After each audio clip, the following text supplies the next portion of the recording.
The 8 show. 2024 में इसका first season आया था, सो मैंने ये सीरीज़ देखी और मुझे सच में काफ़ी पसंद आई है और आनी भी थी क्योंकि इसमें वो चीज़ें हैं जो मुझे बहुत ज़्यादा पसंद है। अगेंस्ट सर्वाइवल वाला सीन है और इसके अलग ही मज़े होते हैं, तुम भी जानते हो। खैर, तो आज मैं इस सीरीज़ को डिटेल में एक्सप्लेन करने जा रहा हूँ और ऐसे और वीडियो के लिए चैनल के नीचे लाल बटन दिख रहा होगा, उसे दबा देना। So let start and welcome to series verse. So starting में हम एक लड़के को दिखाते हैं, इसका नाम होता है जिनसू। सो यहाँ जिनसू ब्रिज पर सुसाइड करने के लिए खड़ा होता है। ऐसा इसलिए था क्योंकि जिनसू ने 900 मिलियन वॉन का लोन लिया था अपने एक दोस्त के बोलने पर, जिसने जिनसू से प्रॉमिस किया था कि उसे रातों रात अमीर बना देगा। बट ना, ऐसा कुछ नहीं होता और इसके सारे पैसे भी डूब जाते हैं और अब वो बंदा इसका फ़ोन भी नहीं उठा रहा था। सो पैसे तो मिले नहीं, बट अब रिकवरी वाले इसे ढूंढ रहे होते हैं। खैर, तो जिनसू बहुत सारा काम भी ट्राई करता है कि वो किसी तरह अपना लोन चुका दे, बट ये काफ़ी नहीं होता और फाइनली जिनसू डिसाइड करता है कि वो खुद को ख़त्म कर लेगा। बट तभी जिनसू को एक मैसेज आता है कि उसके अकाउंट में टोटल 4 मिलियन वॉन डिपॉजिट हुए हैं। ना यहाँ जिनसू को लगता है कि कहीं कोई उसके साथ मजाक तो नहीं कर रहा है, बट तभी यहाँ एक गाड़ी आती है और जिनसू उसमें बैठ जाता है और फिर जिनसू एक थिएटर में पहुंचता है। यहाँ टेबल पर एक एनवलप रखा होता है और इसमें लिखा होता है कि उसे गेम में पार्टिसिपेट करना है। इसका नाम होता है द 8 शो और इसके लिए उसे किसी स्किल की ज़रूरत नहीं है, बस उसके पास खाली फोकट का टाइम होना चाहिए जिसे वो बर्बाद कर सके। टाइम के साथ साथ उसके पैसे बढ़ते जाएंगे और जब दिए हुए टाइम खत्म हो जाएगा तो शो भी खत्म हो जाएगा और अगर किसी प्लेयर की मौत हो जाती है तो गेम उसी वक्त खत्म हो जाएगा। बट अगर गेम में हिस्सा नहीं लेना चाहते तो टेबल पर 20 मिलियन पैसा पड़ा हुआ है, उसे उठाओ और दफ़ा हो जाओ। बट अगर वो गेम खेलना चाहता है तो टेबल पर कार्ड रखे हुए हैं, उसमें से किसी भी नंबर का कार्ड उठा सकते हो। ना यहाँ जिनसू वापस जाने के बारे में सोचता है, बट उसे याद आता है कि बाहर तो वैसे भी वो अपनी जान देने वाला ही था, तो वो बाहर जाकर क्या करेगा। सो जिनसू नंबर 3 उठाता है और कमरे में चला जाता है और फिर जिनसू एक बड़े से हॉल में पहुंचता है जहां सामने 24 घंटे का टाइमर लगा हुआ था और यहाँ एक बिल्डिंग होती है जिसमें 8 फ्लोर होता है। अब क्योंकि जिनसू ने नंबर 3 चुना था इसलिए वो 3rd फ्लोर में जाता है। जिनसू एक रूम में पहुंचता है जहाँ बहुत सारे कैमरे लगे हुए थे और यहाँ एक रूल बुक होता है जिसमें गेम के रूल्स लिखे हुए थे।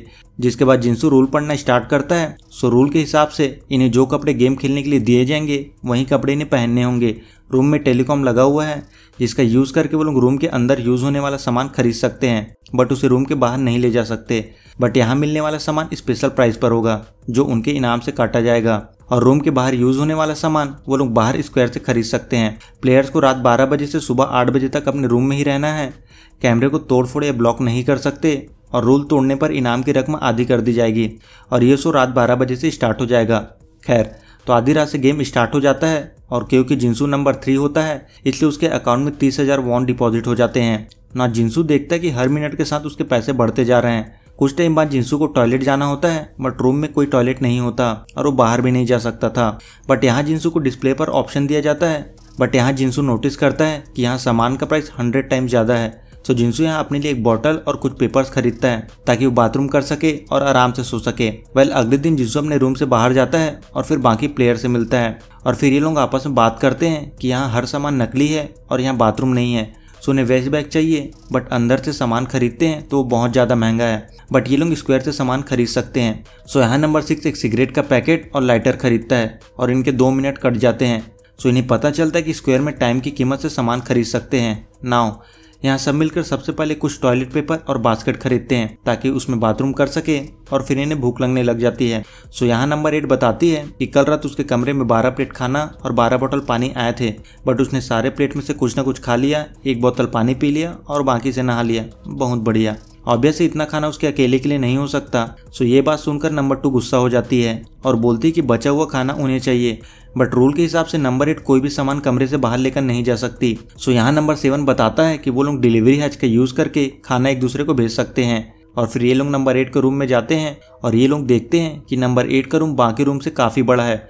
उसके पास बाथ टब, मैट्रेस और पोर्टेबल टॉयलेट भी है और उसके पैसे लाखों में बढ़ते हैं। वाह। सो नंबर 8 को सबसे ज़्यादा पैसे मिल रहे हैं और नंबर 1 को सबसे कम पैसे मिलते हैं। सो यहाँ नंबर 7 समझाता है कि ये एक पैटर्न है। फर्स्ट फ्लोर को 1 मिनट के 10,000 वॉन मिलते हैं और सेकंड फ्लोर को 20,000 और दोनों को मिलाकर 3rd फ्लोर को 30,000 दिए जाते हैं। इस हिसाब से नंबर 4 को 50,000, 5 को 80,000, 6 को 1,30,000, 7 को 2,10,000 और नंबर 8 को सबसे ज़्यादा 3,40,000 वॉन मिलते हैं। वेल यहाँ नंबर 7 बोलता है कि सबको खाना इक्वल मिलना चाहिए, सो हर एक प्लेयर सिर्फ एक प्लेट उठाएगा। इस तरीके से लास्ट में 4 प्लेट बच जाएंगे और जिसका एक्स्ट्रा खाना है वो बचे हुए प्लेट में से खा सकता है। इस तरीके से वो लोग एक साथ रह सकते हैं एक कम्युनिटी की तरह, और वो लोग ऐसा ही करते हैं। सब कुछ ठीक ठाक चल रहा होता है, तभी नंबर 8 पागल हो जाती है और स्क्वायर से अपने लिए डिज़ाइनर कपड़े खरीद लेती है, जिससे इनका टाइम कम हो जाता है और अब इनके पास केवल 15 मिनट बचे होते हैं। और ऑब्वियस है इससे बाकी प्लेयर्स का दिमाग खराब हो जाता है। सो नंबर 8 बताती है कि एक तरीका है जिससे टाइम बढ़ सकता है। नंबर 8 बताती है कि सीढ़ियाँ चढ़ते रहने से उनका टाइम बढ़ता है, जिसके बाद सब लोग सीढ़ियों पर ऊपर नीचे करते हैं और इन्हें 24 घंटे और मिल जाते हैं। जिसका अपने को दिखाया जाता है कि सभी अपने रूम में टाइम पास करते हैं और जब वो लोग देखते हैं कि टाइम खत्म हो रहा है तो ये लोग सीढ़ियाँ चढ़ना स्टार्ट कर देते हैं, जिससे इन्हें भूख लगने लगती है और फिर ये लोग खा पी कर सो जाते हैं। बट इतने कम खाने में इनका पेट नहीं भरता, सो ये लोग एक प्लान बनाते हैं कि वो लोग 2 टीम बनाएंगे, टीम ए और टीम बी।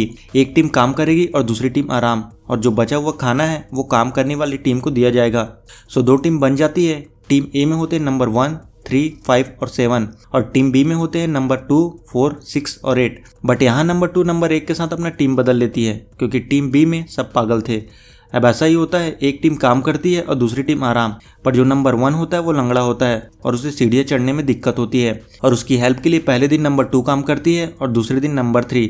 नाउ ये देखकर नंबर 1 को बुरा लगता है कि उसकी वजह से लोगों को दिक्कत हो रही है, इसलिए नंबर 1 डिसाइड करता है कि वो अपने रूम में बाकी लोगों का वेस्ट रखेगा ताकि बाकी लोगों को दिक्कत ना हो। सो नंबर 1 यहाँ पर साफ सफाई करने का काम करने लगता है, जिससे बाकी लोग भी खुश थे। कुछ दिन बाद नंबर 7 और बाकी लोग देखते हैं कि वो सीढ़ियाँ तो चढ़ रहे हैं बट उनका टाइम ढंग से नहीं बढ़ रहा है, और फिर नंबर 8 अपने रूम में जाने लगती है। सो नंबर 2 उसे बोलती है कि उसे सबसे ज़्यादा पैसे मिल रहे हैं तो उसे ज़्यादा काम करना चाहिए। बट यहाँ नंबर 8 हंसती है और बोलती है कि इस हिसाब से उन्हें ज़्यादा काम करना चाहिए क्योंकि उनके पास ज़्यादा पैसे हैं, सो वो लोग पैसे देकर कुछ भी खरीद सकते हैं। बट अगर उन्हें कुछ खरीदना होगा तो उन्हें टाइम से अपनी चीज़ें खरीदनी होंगी, जिसका नुकसान उन्हें होता है। सो एक हिसाब से वो लोग उनके लिए काम कर रहे हैं बस इसलिए ताकि नीचे वालों को ज़्यादा टाइम मिले। और यहाँ सोचा जाए तो यहाँ नंबर 8 सही भी होती है। वेल यहाँ ये लोग सीढ़ियों से ऊपर नीचे करते रहते हैं बट टाइम नहीं बढ़ता, और जो लोग ऊपर रहते हैं अब वो लोग काम करना बंद कर देते हैं, इसलिए टाइम कम हो जाता है। अगले दिन सभी लोग दोबारा से सीढ़ियाँ चढ़ते हैं बट नंबर 4 को यहाँ सीजर अटैक आने लगता है और बाकी लोग स्क्वायर से उसके लिए दवा लेने जाते हैं, बट नंबर 6 उसे रोकता है क्योंकि इससे उनका टाइम कट जाएगा, जिस वजह से नंबर 6 और नंबर 2 के बीच लड़ाई हो जाती है। और ये देखकर नंबर 8 हंसने लगती है क्योंकि इनका टाइम बहुत ज़्यादा बढ़ गया था, और यहाँ इन सबको समझ आ जाता है कि वो जितना शो रनर्स को एंटरटेन करेंगे टाइम उतना ही बढ़ेगा। बट यहाँ नंबर 7 एक चीज़ समझ जाता है कि शो रनर्स एक चीज़ को बार बार देखकर बोर हो जाएंगे, और अगर वो बोर हो गए तो इनका टाइम बढ़ना बंद हो जाएगा, और तब तक इन्हें पैसे की इतनी लत लग चुकी होगी कि शायद कुछ लोग वायलेंस पर उतर आए। खैर, तो सब लोग आपस में बातचीत कर रहे होते हैं कि उन्हें अब आगे क्या करना चाहिए, और फिर ये लोग मिलकर डिसाइड करते हैं कि वो लोग एक टैलेंट शो करेंगे। बट पहले इन्हें चेक करना होगा कि क्या सच में इससे टाइम बढ़ेगा। सो इसे चेक करने के लिए सबसे पहले नंबर 7 एक फ्रूट मंगाता है और फिर उसे अपने नाक से बजाता है, जिससे इनका टाइम 20 घंटे बढ़ जाता है। और फिर ये देखकर ये लोग सोचते हैं कि अब इन्हें टैलेंट शो के लिए कुछ ना कुछ परफॉर्म करना होगा, बट उससे पहले ये लोग ये डिसाइड करते हैं कि इन्हें गेम कब खत्म करना होगा। और अब क्योंकि नंबर 1 को सबसे कम पैसे मिलते हैं, इसलिए नंबर 1 से पूछा जाता है कि वो गेम कब छोड़ना चाहता है।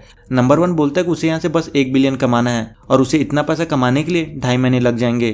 खैर, तो इसके बाद सभी लोग एक एक कर अपना टैलेंट दिखाते हैं। नंबर 5 गाना गाती है, नंबर 6 टाइल्स को एक बार में तोड़कर अपनी ताकत दिखाता है, बट इसका एक टाइल बच जाता है। बट नंबर 2 यही काम आसानी से कर लेती है।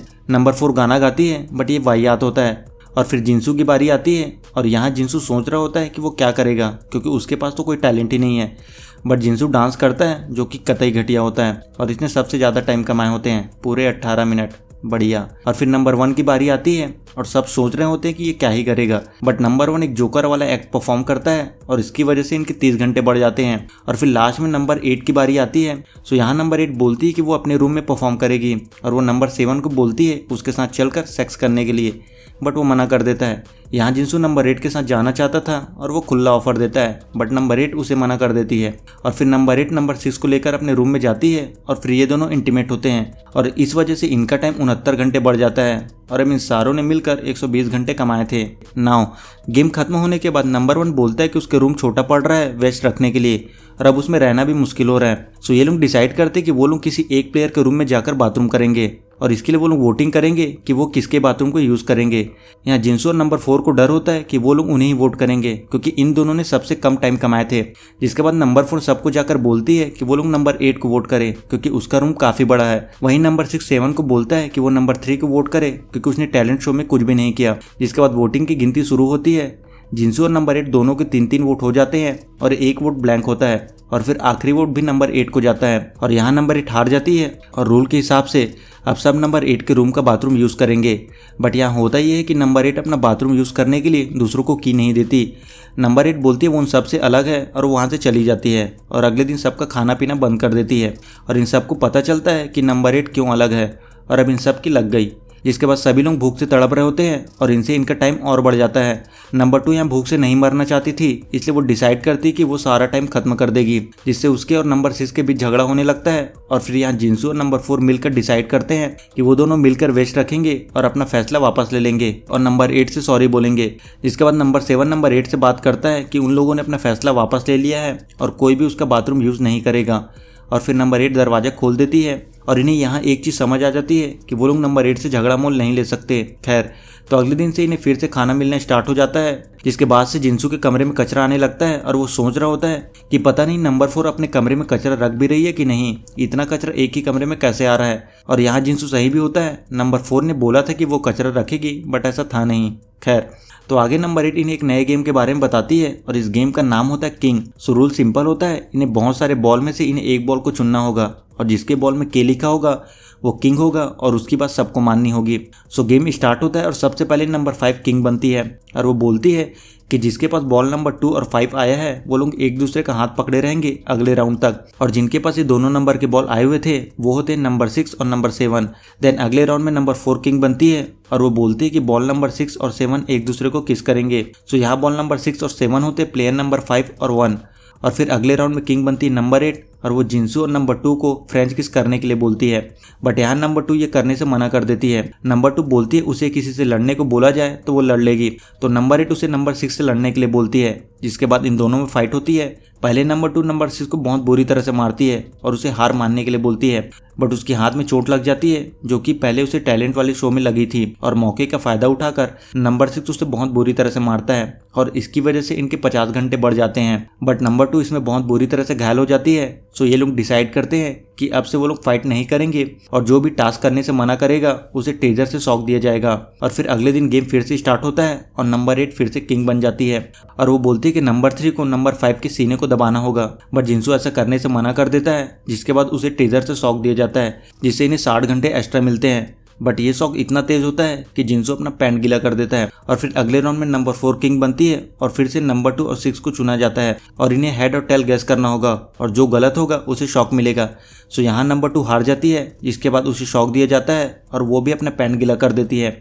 जिसके बाद फिर से अगले राउंड में नंबर 8 किंग बन जाती है और वो नंबर 2 और 3 से बोलती है कि वो दोनों एक दूसरे को स्लैप करे जब तक कि कोई सरेंडर नहीं कर देता। और फिर ये दोनों एक दूसरे को स्लैप करते हैं और नंबर 3 बाद में हार मान जाता है और फिर उसे शॉक दिया जाता है। यहाँ नोटिस करने वाली बात यह होती है कि हर बार नंबर 4 या नंबर 8 ही किंग बनती है। सो नंबर 1 को इन पर शक हो जाता है और वो नंबर 2 और 3 को बताता है कि नंबर 4 और 8 काफ़ी बार किंग बनी है तो उन्होंने जरूर कोई चीटिंग की होगी। और फिर ये लोग ये बात नंबर 8 को बताते हैं। जिसके बाद अपने को दिखाते हैं कि नंबर 4 बॉल बॉक्स में कुछ छेड़छाड़ करने जाती है, बट तभी यहाँ नंबर 7 आ जाता है और वो देखते हैं कि नंबर 4 किंग वाले बॉल पर एक तरह का सोल्यूशन लगा रही है ताकि वो बॉल स्टिकी बन जाए और वो हमेशा किंग वाली बॉल चुने। और नंबर 7 उसे बोलता है कि नीचे वालों को शक हो गया है कि कोई चीटिंग कर रहा है और अगर उन्हें ये पता चल गया कि ये तुम हो तो वो तुम्हें नहीं छोड़ेंगे। तो अगर उसे सही सलामत रहना है तो ये गेम ईमानदारी से खेलो ना। अगले दिन नंबर 1 किंग बनता है और वो प्लेयर 7 और 8 को चुनता है। इन्हें हेड और टेल गैस करना होगा, जो हार जाएगा उन्हें शॉक दिया जाएगा। जिसके बाद कॉइन फ्लिप किया जाता है और नंबर 7 जीत जाता है और फिर नंबर 7 नंबर 8 को शॉक देने वाला होता है, तभी नंबर 6 7 को गिरा देता है और उसे शॉक दे देता है। और फिर जब नंबर 7 को होश आता है तो नंबर 6 उसे बोलता है कि यहाँ के रूल ऐसे बनाए गए हैं कि ऊपर वाले नीचे वालों पर राज कर सके, इसलिए इस गेम में जितना देर रुक सको रुको और पैसे बनाओ। जिसके बाद ये लोग नीचे स्क्वायर लॉक कर देते हैं और सारे रूम के इंटरकॉम तोड़ देते हैं ताकि बाकी लोग हथियार वगैरह ना मंगा सके। जिसके बाद नंबर 7 नीचे आता है और बोलता है कि अब वो बताएगा कि यहाँ किस तरीके से काम करना है। और नंबर 7 बताता है कि अब से नीचे रहने वाले लोग यानी 1, 2, 3 और 5 इन 4 लोगों को काम करना होगा और बाकी के लोग आराम करेंगे। मर्जी उनकी है, अगर वो काम नहीं करना चाहते तो उन्हें खाना नहीं मिलेगा। 7 बताता है कि उन चारों को कॉइन दिया जाएगा और ये देकर वो अपने लिए खाना ले सकते हैं, बट एक कॉइन कमाने के लिए उन्हें 3 घंटे कमाने होंगे और अगर ऐसा नहीं हुआ तो उन्हें कॉइन नहीं दिया जाएगा। यहाँ चारों को गुस्सा आता है, बट अब ये लोग कुछ नहीं कर सकते, इन्हें ऊपर वालों की बात सुननी ही पड़ेगी। नंबर 7 बताते हैं कि उन चारों को हर रोज गेम खेलने होंगे और उनमें से कोई एक जीतेगा और जीतने वालों को छोड़कर बाकी तीनों को सजा मिलेगी। जिसके बाद चारों गेम खेलते हैं। नंबर 3 एक बॉल उठाता है जिसमें लिखा होता है hide and seek, but game start होने से पहले नंबर 7 चारों को उनके आंख, जीभ, हाथ और पैर इन चारों में से किसी एक को चुनने के लिए बोलता है और फिर चारों एक एक पार्ट को चुन लेते हैं और इन लोगों ने जिस बॉडी पार्ट को चुना होता है उस बॉडी पार्ट को बांध दिया जाता है और फिर ये चारों जाकर छिप जाते हैं। जिसके बाद नंबर 7 और 8 इन्हें ढूंढते हैं और बहुत बुरी तरह से मारते हैं। यहाँ लास्ट में जिंसू जीत जाता है क्योंकि वो लास्ट तक पकड़ा नहीं गया था। जिसके बाद बाकी तीनों को सजा दी जाती है। जिंसू की आंख बंद कर दी जाती है और उसे एक बैट दिया जाता है जिसे वो घुमाएगा और वो किसी को भी लग सकती है और जिंसू बैट घुमाता है और ये नंबर 1 को लगती है। अब ये सब होने के बाद इन्हें 26 घंटे मिल जाते हैं। अब इनमें से हर कोई 3 कॉइन ले सकता है, बट यहाँ एक कैच होता है, चारों मिलकर 9 कॉइन से ज़्यादा नहीं ले सकते और अगर वो ज़्यादा होता है तो इन्हें कॉइन नहीं दिया जाएगा। यहाँ 3 को लगने लगता है कि उसने 7 पर भरोसा करके बहुत बड़ी गलती कर दी और फिर अगले दिन फिर से गेम स्टार्ट होता है और ये क्वेश्चन का गेम होता है। इन चारों से एक सवाल पूछा जाएगा जिसके बारे में ये सिर्फ 20 क्वेश्चन कर सकते हैं और फिर सही आंसर देना होगा और जो भी सही आंसर देगा वो विनर होगा। यहाँ जिंसू को आंसर पता होता है बट वो आंसर नहीं देता। वो चाहता था कि नंबर 2 सही आंसर दे जिससे उसके पास बैट आएगा और वो उन सब की बैंड बजा देगी, बट ना, ऐसा कुछ नहीं होता। नंबर 2 जीत जाती है और वो नंबर 3 को पेल देती है। खैर, तो अगले दिन ये लोग फिर से गेम खेलते हैं, बट ये लोग 10 कॉइन लिख देते हैं और इन्हें कोई कॉइन नहीं दी जाती। सो ये लोग अपने रूम में जाने से मना कर देते हैं। सो यहाँ नंबर 6 बोलता है कि उनमें से जो पहले अपने रूम में जाएगा वो उन्हें 10 कॉइन देंगे और उनके पास केवल 1 मिनट है और इसके बाद उन्हें अपनी ताकत यूज़ करनी होगी। और फिर नंबर 5 आगे आती है और वो कॉइन ले लेती है और ऐसे 47 दिन बीत जाते हैं। एक दिन नंबर 7 जिंसू को बोलता है कि वो आवाज़ करती है और जिंसू समझ जाता है कि वो डिलीवरी हैच की बात कर रहा है और फिर नंबर 2 और जिंसू डिलीवरी हैच का यूज़ करके नंबर 1 के रूम में आते हैं और नंबर 1 चिल्लाता है कि उसके पेट में दर्द हो रहा है और फिर नंबर 6 उसके रूम में आता है और फिर ये तीनों मिलकर उस पर हमला करते हैं। तभी नंबर 6 टेजर गन का यूज़ करता है बट वो जैम होता है। नंबर 7 ने उसे जैम कर दिया था और फिर नंबर 2 उसे मारती है और वो ज़मीन पर गिर जाता है। जिसके बाद ये लोग नंबर 4 और 8 को भी बांध देते हैं और उन्हें उनके रूम में लॉक कर देते हैं। यहाँ 7 को भी बांध दिया जाता है बट उसने ये सब जानबूझकर नहीं किया था और उसे अपने किए पर अफसोस था, इसलिए ये लोग उसे छोड़ देते हैं। जिसके बाद ये लोग नंबर 8 के रूम में जाते हैं, नहाते हैं, खाते पीते हैं और रेस्ट करते हैं और फाइनली ये लोग डिसाइड करते हैं कि अब वो लोग इस गेम को ख़त्म कर देंगे क्योंकि अब नॉर्मल तरीके से टाइम नहीं बढ़ेगा क्योंकि वो लोग अपनी लाइन क्रॉस कर चुके हैं और वो लोग उनकी तरह नहीं है जो उन पर जुल्म कर सके ना। अब इनके पास 9 घंटे बचे हुए थे और ये उनकी आखिरी रात थी। बट अगले दिन ये लोग देखते हैं कि इनका टाइम बढ़ चुका है। इनकी समझ नहीं आ रहा होता ये सब कैसे हुआ और फिर ये लोग उन्हें चेक करने जाते हैं बट इन्हें कुछ समझ नहीं आता और अगले दिन फिर से टाइम बढ़ जाता है और ये लोग देखते हैं कि नंबर 4 के किसी ने दांत उखाड़ दिए हैं और उसे भी नहीं पता ये किसने किया और दूसरी तरफ नंबर 6 के पैर के सारे नाखून उखाड़ दिए गए थे। यहाँ नंबर 2 सबसे पूछती है कि उनमें से ये सब किसने किया और उसे नंबर 7 और नंबर 1 पर शक होता है। जिसके बाद नंबर 2 इन सबको उनके रूम में लॉक कर देती है ताकि आगे से कोई भी किसी कमरे में घुसकर उन्हें घायल ना कर सके और वो नंबर 5 को बोलती है कि वो बंधे हुए लोगों का ख्याल रखे। जिसके बाद नंबर 5 4 और 8 के रूम में जाती है और उन्हें खाना खिलाती है। यहाँ नंबर 5 को उनकी हालत देखकर बुरा लगता है और वो नंबर 2 को बोलती है कि वो लोग उन्हें खोल देते हैं बट नंबर 2 मना कर देती है। जिसके बाद नंबर 5 नंबर 6 से मिलने के लिए जाती है। यहाँ नंबर 6 बताता है कि नंबर 2 ने उसके पैर के नाखून उखाड़ दिए और वो उसे मारना चाहती है। यहाँ नंबर 5 नंबर 6 की बातों में आ जाती है और उसे खोल देती है। जिसके बाद नंबर 6 जाकर 4 और 8 को खोल देता है और फिर ये लोग मिलकर बाकी लोगों की पिटाई कर देते हैं और अब नंबर 6, 4 और 8 को ये जानना था कि उनके दांत और पैर के नाखून किसने उखाड़े। सो नंबर 6 अपने लिए गन मंगाता है बट उसे पता नहीं होता कि ये सब किसने किया। सो सबसे पहले वो नंबर 2 को बैट से मारता है और फिर नंबर 7 के पैर में गोली मार देता है और फिर नंबर 1 की बारी आती है। तभी जिंसू बोलता है कि यहाँ हर जगह कैमरा लगा हुआ है सो वो लोग पैसे देकर फुटेज खरीद सकते हैं और देख सकते हैं कि ये सब किसने किया। जिसके बाद नंबर 8 अपने रूम में जाती है और फुटेज मंगवाती है और फिर ये लोग फुटेज देखते हैं और इन्हें पता चलता है कि ये सब नंबर 1 का किया धरा है और ये लोग देखते हैं कि नंबर 1 नंबर 6 के चेहरे पर पेशाब कर देता है। इससे नंबर 6 को काफ़ी गुस्सा आता है और वो डिसाइड करते हैं कि वो नंबर 1 को मार देगा और ये शो खत्म कर देगा। बट नंबर 8 ऐसा नहीं चाहती थी। सो नंबर 6 जैसी सीढ़ियों से उतरता है नंबर 8 उसे टेजर से शॉक देती है और वो सीढ़ियों से गिर जाता है और उसकी हालत ख़राब होती है और इससे इनका टाइम काफ़ी ज़्यादा बढ़ जाता है। जिसके बाद नंबर 8 नंबर 5 को छोड़ देती है। इसके बाद सभी को उनके रूम में बंद कर दिया जाता है और यहाँ नंबर 8 उनके रूम की लाइव स्ट्रीमिंग खरीद लेती है ताकि वो उन पर नज़र रख सके। ना यहाँ नंबर 8 सोचती है कि शो अब बोरिंग होने लगा है, सो उसे कुछ ऐसा करना होगा कि शो रनर्स को मज़ा आए। जिसके बाद नंबर 8 सभी को उनके रूम में चेयर में बांध देती है और उन्हें सोने नहीं देती, बट वो उन्हें मरने भी नहीं देती ताकि शो चलता रहे। और नंबर 8 उन्हें बहुत ज़्यादा टॉर्चर करती है। यहाँ नंबर 4 और 5 उनकी देखभाल करती है, बट वो कुछ कर नहीं सकती थी। खैर, तो एक दिन नंबर 4 1 को खाना खिला रही होती है और नंबर 4 बोलती है कि वो ये सब मज़े के लिए नहीं कर रही है, वो बस इस गेम के लिए सीरियस है। सो यहाँ नंबर 1 उसे बताता है कि अगर वो चाहे तो अपना रूम बदल सकती है, इसका एक तरीका है। सो यहाँ अपने को दिखाते हैं कि जब नंबर 1 गेम में आया था तो उसने पूछा था कि क्या वो अपना रूम बदल सकते हैं और उसे पता चलता है कि इसके लिए 1 बिलियन लगेंगे, इसलिए उसने बोला था कि उसे 1 बिलियन चाहिए। जिसके बाद अपने को दिखाया जाता है कि नंबर 1 की बेटी बीमार होती है और उसकी माँ उसे हॉस्पिटल से घर लेकर जाती है, बट वो बोलती है कि उसे हॉस्पिटल में ही रहना है क्योंकि वहाँ का बेड सॉफ्ट है। तभी यहाँ नंबर 1 आता है जो कि सर्कस में काम करता था और वो अपनी बेटी को लेकर घर चला जाता है। पैसों की कमी की वजह से वो अपनी बेटी का इलाज नहीं करवा पा रहा था, इसलिए इन सबसे तंग आकर वो अपनी जान देने की कोशिश करता है। बट उसके सामने एक गाड़ी आती है और वो उसमें बैठ जाता है। ना कहानी प्रेजेंट में आती है। नंबर 4 जिंसू को सारी बात बता देती है। यहाँ जिंसू बोलता है कि वो सब मिलकर उसे रोक सकते हैं, वो उन्हें गोली नहीं मार सकती। बट नंबर 4 उसे बताती है कि नंबर 8 पूरी पागल है, उसका तो सपना है उन सबको गोली मारकर इस गेम को खत्म करना। नंबर 4 बोलती है कि वो नंबर 8 के कमरे में जाना चाहती है और उन्हें जो भी करना है कल सुबह करना होगा, क्योंकि अभी वो उन्हें कैमरे से देख रही होगी। सुबह को वो बाहर निकलती है गोल्फ खेलने और उसके बाद वो नहाने जाती है और तभी वो अपनी गन नीचे रखती है, तभी वो लोग उस पर हमला कर सकते हैं। और फिर नंबर 4 ये बात नंबर 2 को बता देती है। बट यहाँ एक प्रॉब्लम ये होती है कि जब नंबर 8 गोल्फ खेलती है तो नंबर 4 बॉल उठाकर लाती है। सो नंबर 4 जाकर नंबर 5 को प्लान के लिए मना लेती है, हालांकि उसकी एक शर्त होती है।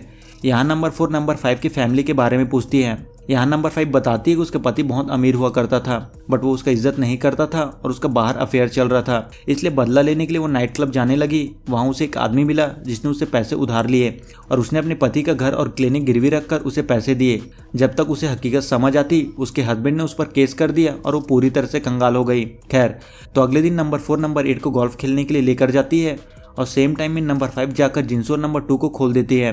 तभी नंबर 8 का डॉगी इन्हें देख लेता है और भौंकने लगता है और नंबर 5 और 3 छिपने के लिए 6 के कमरे में चली जाती हैं। बट नंबर 8 आकर इन्हें देख लेती है और फिर वो इन्हें शूट करने वाली होती है, बट नंबर 4 आती है और नंबर 8 पर गोल्फ स्टिक से हमला कर देती है। सो यहाँ हमें नंबर 4 के बारे में बताया जाता है। नंबर 4 एक होटल में पार्किंग लॉट में काम करती थी और वो अपने एक वीआईपी कस्टमर को सही जगह पार्क करने के लिए बोलती है। और यहाँ एक लड़की जो नंबर 4 के स्कूल में उसके साथ थी, वो नंबर 4 का मजाक उड़ाती है, जिससे नंबर 4 को काफ़ी गुस्सा आता है। नाउ प्रेजेंट टाइम में सब लोग फ्री हो जाते हैं और ये लोग नंबर 8 को बांध देते हैं। जिसके बाद नंबर 5 नंबर 6 के रूम में आती है और अपना बदला लेने के लिए वो उसे इम्पोर्टेंट बना देती है। जिसके बाद हमें नंबर 6 के बारे में बताया जाता है, जो एक बेसबॉल प्लेयर हुआ करता था, लेकिन गैम्बलिंग की वजह से उसे निकाल दिया जाता है और फिर वो एक कार कंपनी में सेल्समैन का काम करता है, बट लोग अब भी उससे ऑटोग्राफ लेते हैं। ये देखकर उसका बॉस उसे उल्टा सीधा बोल देता है और नंबर 6 गुस्से में अपने बॉस की पिटाई कर देता है और इसलिए उसे काम से निकाल दिया जाता है। खैर, तो नंबर 1 अपना रूम बदलने जाता है और उसके 1 बिलियन कट जाते हैं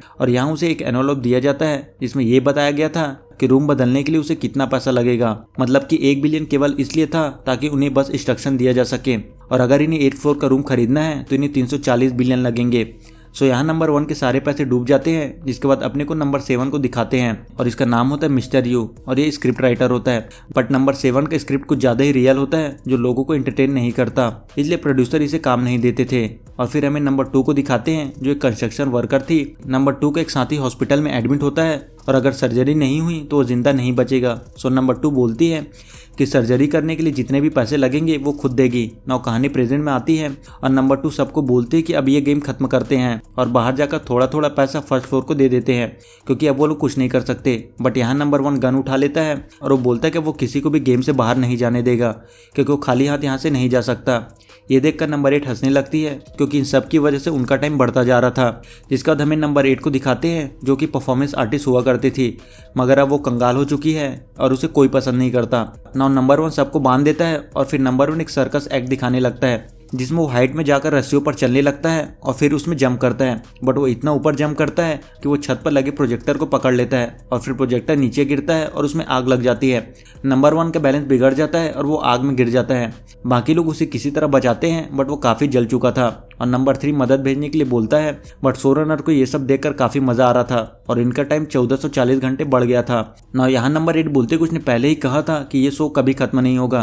तभी 3 को याद आता है कि अगर वो लोग कैमरे को तोड़ दे तो इनका गेम खत्म हो जाएगा। जिसके बाद जिनसू सारे कैमरे तोड़ देता है और सारे कैमरे तोड़ने के बाद बाहर जाने का रास्ता खुल जाता है। बट 1 बहुत बुरी तरह से घायल हो गया था और वो बोलता है कि मुझे इतना लालच नहीं करना चाहिए था, और वो सबको सॉरी बोलता है और उसकी मौत हो जाती है और इनका टाइम 0 हो जाता है। जिसके बाद जिनसू बाहर आता है और उसे वहाँ एक एनवेलप मिलता है जिसमें लिखा होता है कि जीती हुई रकम अकाउंट में ट्रांसफर कर दिए गए हैं और पर्दे पर दी एंड लिखा रहता है। जिसके बाद अपने को 2.5 महीने बाद का सीन दिखाते हैं। जिनसू अकेले बैठा होता है और उसे अब भी लग रहा होता है कि जो कुछ भी हुआ वो असली नहीं था। यहाँ जिनसू सबको इकट्ठा करना चाहता था बट उसे किसी का नाम नहीं पता होता। सो जिनसू नंबर 1 का फ्यूनरल अरेंज करता है, इसलिए वो हर जगह एडवर्टाइज देता है और उसे देखकर नंबर 2, 4 और 5 वहाँ पर पहुँच जाते हैं। और जिनसू बताता है कि उसने नंबर 1 की फैमिली को ढूंढ लिया था, उसकी वाइफ को किसी ने बहुत सारे पैसे दिए हैं और ये कोई और नहीं बल्कि नंबर 7 था। और फिर यहाँ एक डिलीवरी वाला आता है और ये लोग देखते हैं कि नंबर 6 ने बुके भिजवाया है। और फिर यहाँ नंबर 5 सबको एक न्यूज़ दिखाती है कि नंबर 8 ने अपने एक साथी से मिलकर एक आर्ट गैलरी को बर्बाद कर दिया, इसलिए उसे अरेस्ट कर लिया गया है। सभी सोचते हैं कि उसके साथ ऐसा ही होना चाहिए। इसके बाद सभी यहाँ से चले जाते हैं। जिसके बाद लास्ट में हमें नंबर 7 को दिखाते हैं। नंबर 7 एक प्रोड्यूसर को अपनी स्क्रिप्ट दिखाता है जो उसे काफ़ी पसंद आती है और नंबर 7 ने जो स्क्रिप्ट लिखा होता है उसका नाम होता है द 8 शो। प्रोड्यूसर जानना चाहता था कि ऊपर फ्लोर में जो रहते हैं उनके साथ क्या हुआ। नंबर 7 बोलता है उसने अभी तक इस बारे में नहीं सोचा, पर ऑडियंस भी यही चाहती होगी कि उनके साथ कुछ भी अच्छा ना हो। तभी प्रोड्यूसर बोलता है कि मैं इस शो में जा चुका हूँ। 7 सरप्राइज होता है बट प्रोड्यूसर बस मजाक कर रहा था क्योंकि उसके हिसाब से ऐसा कुछ असली में नहीं हो सकता। प्रोड्यूसर इस फिल्म को बनाने के लिए तैयार हो जाता है और वो बोलता है कि वो लोग इसका सीक्वल भी बनाएंगे और सीजन 1 यहाँ से खत्म हो जाता है। सो इसी के साथ इस वीडियो में इतना ही। वीडियो अच्छा लगे तो वीडियो को लाइक कर देना और चैनल को भी सब्सक्राइब कर देना। मिलते हैं अगले वीडियो में, तब तक के लिए गुड बाय।